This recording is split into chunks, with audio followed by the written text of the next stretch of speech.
Anda menyaksikan Sapa Manado, saudara, pagi ini bersama saya Devis Pinontoan. Kita menyaksikan bersama Sulawesi Utara akhir-akhir ini terus dihebohkan dengan kasus korupsi yang kian marak terjadi. Dan ini teralami baik di Polda Sulawesi Utara bahkan di Kejati Sulawesi Utara yang masih terus berproses. Satu di antaranya terkait dengan kasus dugaan korupsi bantuan bencana Gunung Ruang di Kabupaten Sitaro, tapi juga dugaan penyimpangan dana hibah Pilkada Kota Mobagus serta penanganan sejumlah perkara korupsi yang kita tahu bersama ini masih terus bergulir. Dan pagi ini kita sudah bersama dengan narasumber yang kredibel tentunya yang nanti akan berbincang banyak terkait dengan kasus korupsi di Sulawesi Utara, tegas atau tebang pilih. Langsung saya sapa, selamat pagi Pak Risat Sanger. Ya, iya. Selamat pagi Bung. Apa kabar Pak Risat? Luar biasa. Iya, Pak Risat Sanger ini selaku Ketua Garda Tipikor Indonesia Sulawesi Utara. Nah, kita melihat sebenarnya seperti apa perkembangan dan bagaimana tanggapan seorang Risat Sanger, bagian dari Garda Tipikor Indonesia Sulawesi Utara, soal kasus korupsi di Sulawesi Utara, tegas atau tebang pilih. Bagian awal ini belakangan pihak Sulawesi Utara dikejutkan dengan kasus dugaan korupsi dana bantuan bencana erupsi Gunung Ruang di Sitaro yang menyeret sejumlah pejabat hingga kepala daerah. Nah, apa yang kasus ini gambarkan tentang tata kelola pemerintahan daerah menurut pandangan Pak Rizal? Kalau menurut saya, penanganan dugaan tindak pidana korupsi di Sulawesi Utara ini, baik yang dilakukan oleh kepolisian daerah Sulawesi Utara, yang paling mencolok adalah kasus korupsi dana hibah Gemim. Dan penanganannya saya lihat sejauh ini dan masyarakat juga menonton secara terbuka ya. Untuk penanganan ini patut kita apresiasi dalam hal tertentu, dalam artian adalah bahwa selama ini itu jarang tersentuh untuk identitas tertentu dalam artian institusi keagamaan ya. Dan ini dibuktikan dalam penanganannya dan sampai di persidangan ya, kita lihat nanti kan juga masih banyak juga episode-episode yang masih bergulir di kepolisian daerah. Dan juga Polda juga sebenarnya tidak menangani soal Gemim saja, ada juga persoalan Universitas Samratulangi, ada juga persoalan pemerintah provinsi dalam hal ini beberapa SKPD-nya seperti SKPD Dinas Kominfo, kemudian juga Pemkot juga yang dalam hal ini PD Pasar, dan termasuk juga yang hari-hari ini cukup mengejutkan masyarakat dalam hal dugaan korupsi dana bantuan bencana Gunung Ruang. Nah, walaupun saya tahu Gunung Ruang ini cukup banyak sampel yang diambil oleh kejaksaan dan bergulir ke masyarakat, dan ini kenapa cukup hot karena antara kejaksaan dan pemerintah, dalam hal ini Bupati yang diamankan ya, Bupati Sitaro, walaupun sekarang beliau sudah bukan lagi Bupati karena sudah ada PLT Bupatinya, dan mereka melalui kuasa hukum maupun pribadi tersangka tersebut melakukan perlawanan terhadap kejaksaan. Nah, yang perlu kita lihat simak juga adalah juga Unsret juga kan mantan rektornya juga sempat diamankan dan sekarang sudah diputus di persidangan dalam dugaan dana hibah IDB ya kan. Nah, saya rasa ini angin segar bagi kita dalam hal para penggiat anti korupsi dalam mendukung semangat pemberantasan korupsi di Sulawesi Utara. Apalagi beberapa dekade belakangan, beberapa waktu belakangan ini, sebelum ada situasi ini seperti Presiden perintahkan kepada seluruh daerah untuk penanganan ini secara serius ya, penanganan pemberantasan korupsi, terlihat sejuk-sejuk saja kan di Sulawesi Utara. Dalam hal ini tidak terlihat seperti seramai ini gitu. Iya, tapi kalau menurut Bang Risat ya, Pak Risat dari Garda Tipikor sendiri, kira-kira penyimpangan yang paling rawan di Sulawesi Utara ini di bagian mana? Kalau dikatakan penggunaan ya memang yang longgar itu seringkali pada posisi dana bantuan bencana, kemudian juga dana hibah. Ini longgar dan rawan. Sedangkan tata pengelolaan anggaran yang sudah formil dalam artian sesuai penggunaannya, seperti misalkan kayak kenapa banyak yang bertanya kenapa Dinas Kominfo Sulut penanganannya agak pelan dan PD Pasar juga pelan. Karena memang aturan penggunaan dana APBD maupun APBN itu cukup ketat, begitu. Hanya saja ketika dia melibatkan pihak di luar pemerintahan, nah itu yang agak longgar karena pengadministrasiannya juga longgar kan. Seperti misalkan dana Gemim itu kan dianggap inti dari yang dana Gemim itu kan proposal yang diperuntukkan kan di dana proposal ya, kemudian diperuntukkan untuk pembangunan rumah ibadah, tapi diketemukan untuk penggunaan kegiatan tertentu kan, itu kan intinya administrasi dan ada kerawanan di situ.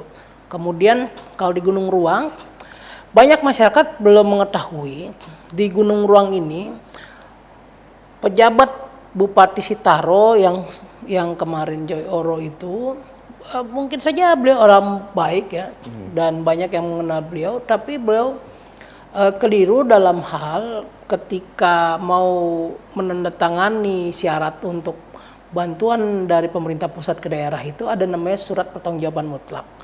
Nah, beliau menandatangani itu di bulan Oktober tahun 2024 dan seharusnya sudah selesai di tahun 2020 tahun berikutnya pada bulan Maret. Nah, tapi setelah beliau selesai itu tidak pernah dilakukan sehingga beliau diamankan, ya kan? Kan kalau menjadi terdakwa belum ya, karena belum masuk ke ranah persidangan, berarti tersangka diamankan oleh pihak kejaksaan ini.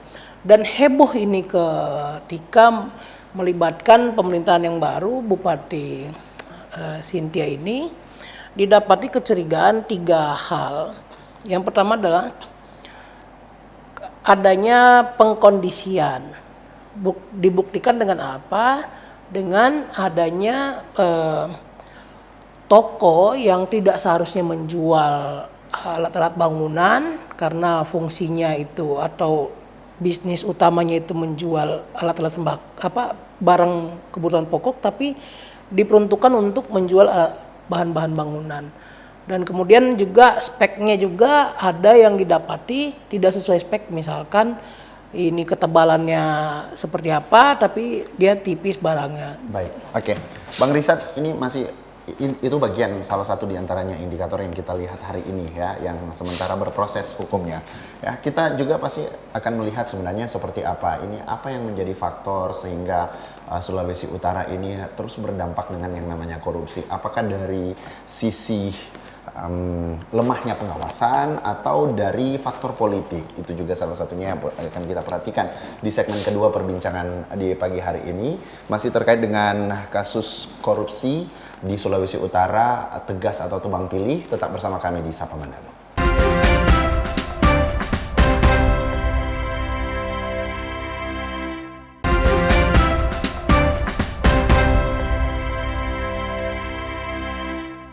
Kembali Anda menyaksikan Sapa Manado, saudara. Pagi ini kita masih bersama dengan Pak Rizat Sanger, selaku Ketua Garda Tipikor Indonesia Sulawesi Utara, masih membahas tentang korupsi di Sulawesi Utara, tegas atau tebang pilih. Nah, tadi sudah banyak di bagian awal kita melihat beberapa kasus, tapi juga sudah mengupas kasus yang terjadi terhadap kepala daerah Kabupaten Kepulauan Sitaro, ya, yang kemarin tapi sudah nonaktif dan sudah ada PLT-nya.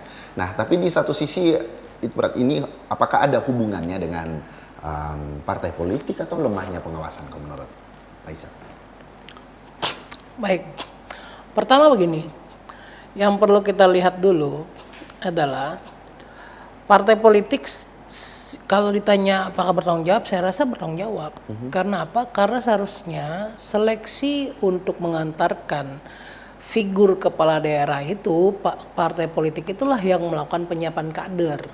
Nah, sekarang kan nyatanya adalah kader yang baru masuk partai politik bisa langsung menjadi dicalonkan kepala daerah dan yang berbahaya adalah dia menang tanpa siap memimpin. Misalkan dia bukan berlatar belakang seorang politisi, dia tidak mengerti birokrasi, ya kan? Nah ini banyak kejadian nih di kepala daerah. Kemudian juga faktor berikutnya adalah rakyat juga ambil andil dalam posisi ini. Kenapa?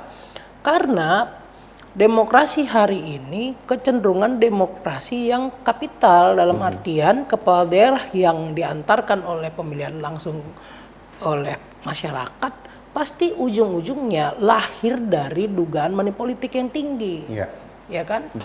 Rakyat juga harus mengevaluasi. Kenapa? Karena kalau seorang kepala daerah itu lahir dari dugaan money politik yang tinggi, dia kecenderungan pasti korup. Kenapa? Karena berupaya untuk mengembalikan dana kos politik yang dia keluarkan, ya kan? Kemudian yang tidak siap juga adalah ketika kepala daerah itu masuk dan menjabat sebagai kepala daerah, dia dipimpin misalkan menjadi wali kota atau bupati atau bahkan gubernur, ya. Yang berikutnya adalah apa? Dia lupa bahwa dia pendatang baru di mana sudah ada sistem atau para birokrat yang siapapun pemimpinnya tiap 5 tahun maupun 3 tahun atau dalam periode tertentu, mereka sudah di situ sampai umurnya pensiun. Ada yang sudah 20 tahun, 30 tahun, 40 bahkan lebih, ya kan? Namun yang perlu kita juga pahami adalah ketika kepala daerah itu tidak mengetahui birokrasi itu sendiri, itu pasti banyak yang namanya jebakan Batman di situ. Ya. Sehingga kalau tadi kan ditanya siapa yang paling bertanggung jawab? Satu, partai politik. Dia harus menyiapkan kadernya mumpuni seharusnya. Tapi kan nyatanya kondisi sekarang bisa dilihat secara gamblang. Kedua, rakyat juga yang mengantarkan pesta demokrasi, memilih mereka, ya kan. Ini kan orang-orang yang disodorkan oleh partai politik ini untuk dipilih mana yang baik dan sebagainya. Rakyat juga mengantarkan mereka pada posisi dugaan money politik yang tinggi. Gitu hari ini ya, kondisi hari ini.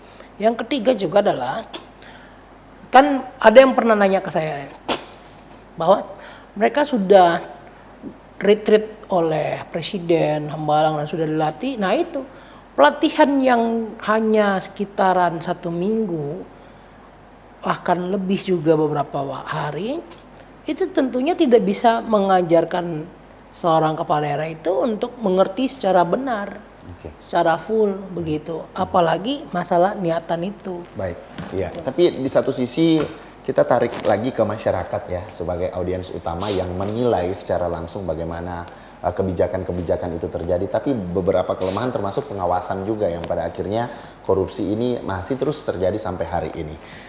Ada pertanyaan bahwa ada kasus yang cepat diproses, tapi juga ada kasus yang lambat diproses. Nah, yang menjadi persepsi tebang pilih dalam hal ini. Nah, kira-kira menurut Bang Risat, apakah ini bisa menjadi dasar yang kuat bahwa hukum kita kuat atau hukum kita lemah begitu? Sebenarnya hukum kita ini kuat begitu. Yang melemahkan hukum kita ini adalah para penegak hukum itu sendiri, terlebih khusus oknum ya. Kenapa? Karena seringkali dalam penegakan hukum itu mereka yang membuat bocoran atau misalkan melakukan apa yang Prof. Mahfud sampaikan adalah ada industri hukum di situ. Ada industri hukum, jual beli kasus, kemudian juga ada di mana misalkan nanti ada kondisi tertentu bahwa oh ini dia sudah diamankan, ditangkap, tapi nanti ujung-ujungnya pengadilan bisa bebas atau apa karena itulah. Tapi itu perbuatan oknum sekali lagi. Hal itu dibuktikan tidak bisa dibantah karena beberapa diantaranya kan ada hakim yang diamankan kena suap, ada jaksa yang diamankan kena suap, ada kepolisian juga, ada oknum polisi juga yang diamankan kena suap. Saya mau ngajak masyarakat hari ini adalah sebenarnya adalah mari kita melek terhadap kondisi ini, ya. Pertama adalah dalam pesta demokrasi kita masyarakat jangan mendorong money politik itu. Itu pertama. Harus punya integritas dulu kita.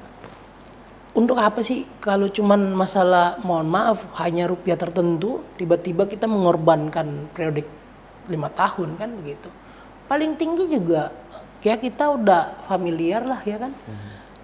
Beberapa lembar uang merah saja ada juga yang cuman uang biru saja kan. Baik. Mengorbankan ini. Nah, itu. Yang kedua adalah mengajak sistem pendidikan kita ini juga perlu diperbaiki. Terutama di perguruan tinggi. Ya. Karena pelaku-pelaku koruptor ini itu tidak ada yang sekolahnya tidak tinggi, dalam hal ini tidak menjenjang perguruan tinggi atau hanya lulusan sekolah menengah atas. Nah, ini yang perlu kita pahami. Hal ini juga dibuktikan apa? Banyak rektor perguruan tinggi yang terlibat atau masalah korupsi kan, seperti itu. Nah, yang perlu kita lakukan lagi adalah masyarakat jangan apatis dalam posisi ini. Kemudian juga penegak hukum juga jangan merasa puas dalam posisi ini, karena citra penegak hukum ini dipertaruhkan. Kita bisa ukur parameternya apa? Parameternya penegakan hukum kita ini ketika naik ini kerja dari ini, masyarakat melihat biasa saja. Oke, baik ya. Saya akan tarik ke Sulawesi Utara ya. Soal tebang pilih ini. Ada yang prosesnya cepat tapi ada juga yang lambat.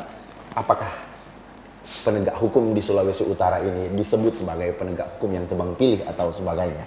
Ya, kita akan kembali sesaat lagi, tetaplah bersama kami.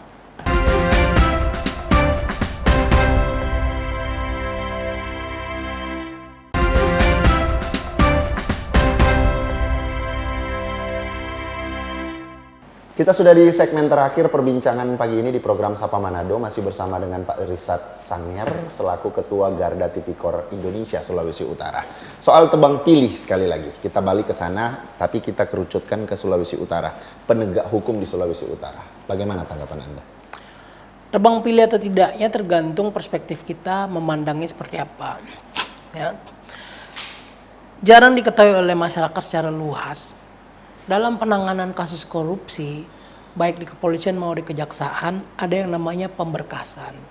Nah, pemberkasan ini ada yang namanya juga pembiayaan berkas. Yang dimana dari sejumlah kasus korupsi misalkan 100 berkas, dalam pembiayaan penanganannya tidak mencapai 100 berkas. Makanya ada yang diurutkan, ya kan? Kemudian selain diurutkan, ada yang namanya keterbatasan dalam SDM menggali itu. Nah, dari kecepatan waktu juga, itu juga banyak faktor-faktor kendalanya. Tapi kalau yang dilihat sekarang ini adalah apa yang dilakukan oleh pihak kejaksaan dengan kepolisian menurut saya sejauh ini ya sudah berada pada rule. Baik. Nah, cuman tadi saya katakan jangan dulu merasa puas. Kenapa? Karena walaupun kinerja yang baik, masyarakat hari ini dominan mencurigai kinerja aparat penegak hukum kita. Apa itu?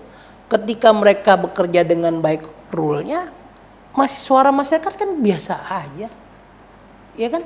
Tapi ketika mereka ada yang tersendat kasus, ada yang terkena berita miring, bahkan hoax pun, respon masyarakat luar biasa dalam kondisi ini, ya kan? Nah, saya ingin menyampaikan sesuatu yang perlu kita perkuat adalah literasi pemahaman tentang bagaimana terhindar dari korupsi. Itu yang perlu kita perkuat. Hari ini sudah banyak pengaturan bagaimana mengantisipasi pengelolaan itu menjadi kebocoran. Itu sudah diantisipasi. Ya kan? Tapi yang perlu kita lakukan adalah sebagaimana macam aturan mainnya, tentu penerapannya juga pada sumber daya manusia itu sendiri. Ya. Kembali ke SDM. Yang masalah adalah ketika mereka antara pengguna anggaran, baru penerima manfaat, termasuk penegak hukum sudah mengaturnya dari awal. Nah, ini yang berbahaya. Yang sering dikatakan adalah sudah direncanakan dari awal. Ya kan? Nah, kalau di Sulawesi Utara dalam penanganannya ini kita lihat aja nih. Saya lihat ketajaman dari kejaksaan perlu kita apresiasi. Semua kan diperiksa nih, termasuk penyelenggara pemilu diperiksa, ya kan? Tapi kan tidak semuanya juga berujung selesai, ya kan? Tapi perlu kita dukung, seperti itu. Namun perlu kita ingatkan, selain dalam posisi ini, sekarang yang saya ketemu beberapa birokrat ya, mereka mengatakan, duh, kita aneh nih, kenapa? Waktu diperiksa dengan jabatan yang lama, penegak hukumnya periksa ini aman. Sekarang diperiksa lagi, diperiksa kembali. Bahkan ada yang sempat menyampaikan, wah berbahaya nih arahnya menjadi kriminalisasi. Karena tidak jelas. Nah, inilah tugas dari APH kita untuk mengedukasi dan meliterasi agar masyarakat atau juga para birokrat kita memahami dan tidak ada lagi yang menganggap ini sebuah kriminalisasi. Saya ingin katakan kebenaran yang dimodifikasi atau coba ditutupi itu tidak akan bisa menutupi kebenaran. Kenapa? Karena kebenaran akan mencari jalannya sendiri dan kemudian adalah sebuah kejahatan yang mengaku bahwa dia adalah korban dari suatu kejahatan, itu kejahatan sesungguhnya. Gitu. Iya, baik. Ini bisa jadi perhatian juga buat masyarakat Sulawesi Utara yang harus tetap cerdas, harus tetap pintar, dan kita akan lihat bagaimana proses penegak hukum di Sulawesi Utara ini dalam hal menyelesaikan masalah-masalah terkait dengan kasus-kasus korupsi hari ini. Tapi timbul pertanyaan juga, kira-kira dari Garda Tipikor Indonesia Sulawesi Utara, bagaimana kontribusi yang akan dilakukan terkait pengawasan kebijakan dan penanganan anggaran begitu di ruang publik? Kalau kami konsen kepada peningkatan pengetahuan literasi kepada masyarakat mengenai apa itu korupsi, termasuk juga dalam partisipasi di daerah manapun dia bekerja atau berinteraksi ketika ada timbul indikasi korupsi, itu harus diberikan reaksi. Itu kita fokus ke situ. Baik, tindakan nyatanya karena seperti apa? kira-kira? Tindakan nyatanya ya seperti ini. Contoh, kita edukasi berbicara bahwa peran masyarakat itu sangat strategis. Kalau mengetahui ada indikasi korupsi, penyimpangan anggaran, baru juga ada kegiatan yang kelihatan lumrah nih ya di masyarakat itu, kegiatan yang dimodifikasi dan seakan-akan seperti apa ya? Kegiatan yang seremonial saja. Padahal kan ada pemborosan anggaran di situ. Itu laporkan. Apalagi kalau fiktif, itu juga laporkan. Ya kan? Nah, itu yang perlu kita pertegas. Baik. Kira-kira dari Garda Tipikor sendiri ada harapan untuk kejaksaan, kepolisian, dan penegak hukum lainnya tentunya dalam rangka menangani kasus-kasus korupsi yang ada di Sulawesi Utara, begitu. Ya. Harapan kami adalah agar APH tidak merasa cepat puas. Kalau bisa menangani kasus tertentu, terus tiba-tiba sudah merasa itu sebuah prestasi. Ini yang seringkali perlu kita ingatkan. Kemudian juga yang berikutnya adalah jangan sampai muncul gambaran sebuah kriminalisasi. Dalam artian ya, kita belum kena kedapatan di sini. Di tempat lain sudah pernah kedapatan.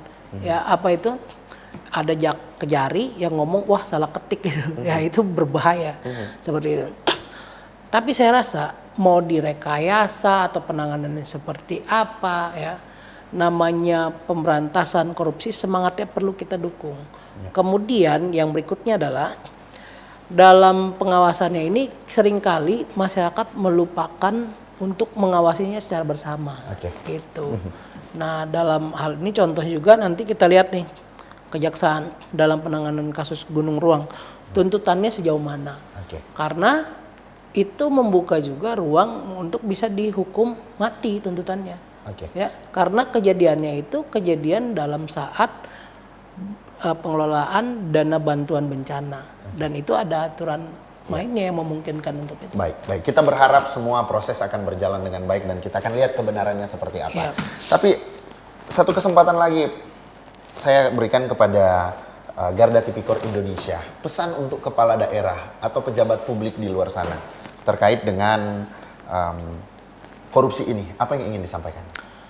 Bagi kepala daerah, terutama Anda yang bukan berasal dari politisi maupun juga seorang pemahaman atau memiliki latar belakang birokrat, hati-hati.